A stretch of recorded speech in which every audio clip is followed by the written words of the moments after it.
Hello everyone! I want to tell you about an island where nobody can die. But before we begin, don't forget to subscribe so you'll never miss any of my stories. There was once a cruise ship that traveled to different islands around the world. It had a lot of people on board, tourists who wanted to have a good time. Among them were two lovers, John and Mary. They sat on the deck, watching the endless ocean around them, dreaming about their future together. Then one day, they approached an island that none of them had ever seen before. Its shores were white and sandy, and it looked like paradise from afar. So when the captain announced that this island would be their last stop, both John and Mary were very happy. But as soon as they stepped onto the beach, they noticed something strange. There were no birds singing in the trees. There was no wind ruffling the leaves, and all the plants seemed to be drooping. When the couple went deeper into the island, they saw a clearing with a huge stone monolith in the middle. Around it were various human bones and skulls. Then suddenly, a grey mist began to rise from the ground, and when it cleared, there was an old man standing in front of them. "Who are you?" John asked him. "Why are there human bones here? And why is everyone so scared?" The old man slowly turned his head toward them. His eyes were cloudy and empty, like those of a dead fish. "You shouldn't have come here," he said in a raspy voice. "This is an island where nobody can die. People come here every year, but they're never seen again." John and Mary panicked and ran to their ship. They told the captain about the island and begged him to take them away from there. But the captain just laughed at them. "Don't be silly," he said. "There's nothing dangerous on that island. Let's go have some fun." So the captain steered the ship toward the island again, but this time it was much darker and rainier. Lightning flashed and thunder roared. When the people disembarked, the sky opened up and poured down buckets of water, and then they saw the most terrifying sight. All around the beach were thousands of human figures, frozen in various postures, as if they had been trapped in time. Some were lying on the sand.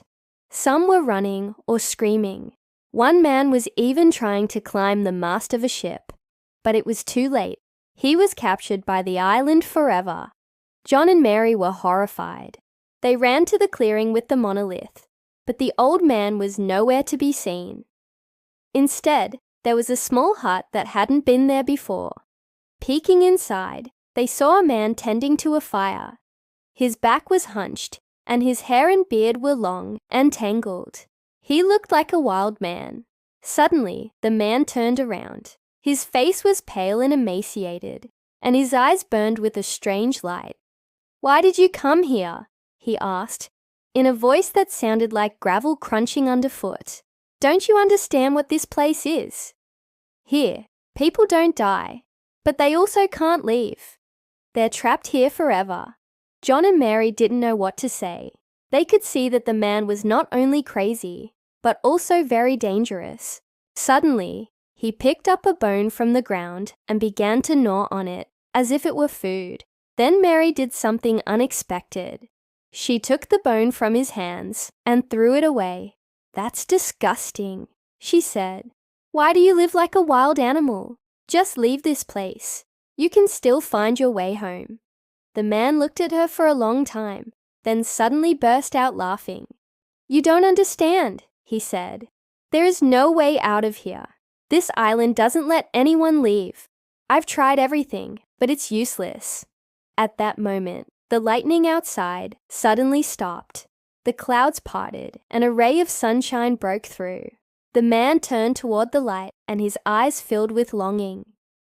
"Do you remember the sun?" he asked. "It feels so warm and nice, but it can't touch you here.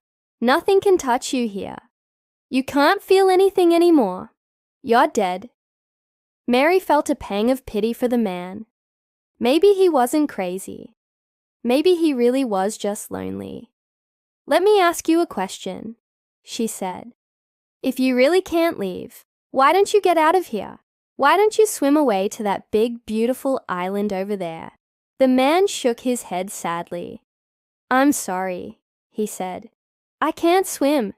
Mary and John were shocked. Could this be true? Was the man really too scared to swim a few meters to the other side of the bay? Then John did something crazy. He took off his shirt and pants, jumped into the water, and started swimming toward the man. The man stood in the shallows watching him, and John could see the desire in his eyes. When John was almost at the man, he turned around and shouted, "See, it's easy. Now it's your turn." The man hesitated for a moment, then dove into the water.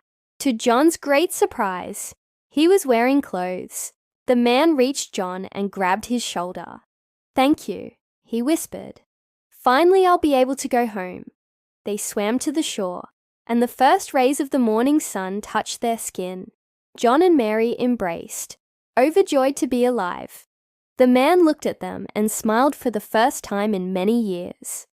"Goodbye," he said. "I won't forget you." And with that, he disappeared.